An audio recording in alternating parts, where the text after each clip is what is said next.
பூலோகம் என்பது பொடியாகி போகலாம், பொன்னாரமே நம் காதலோ பூலோகம் தாண்டி வாழலாம். ஆகாயம் என்பது இல்லாமல் போகலாம், ஆனால் நம் நேசமே ஆகாயம் தாண்டி வாழலாம். கண்ணீரில் ஈரமாகி கரையாச்சு காதலே, கரை மாற்றி நாமும் இல்லை கரையேற வேண்டுமே.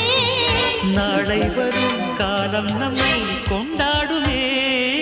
தாஜ்மஹால் தேவையில்லை,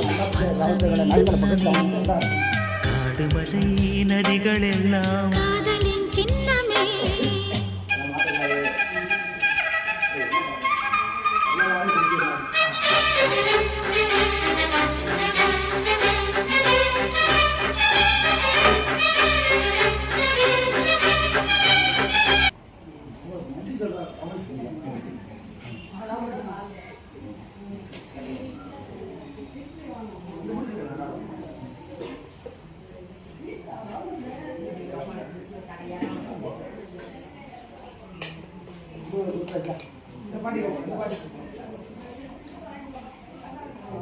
ஏ நானே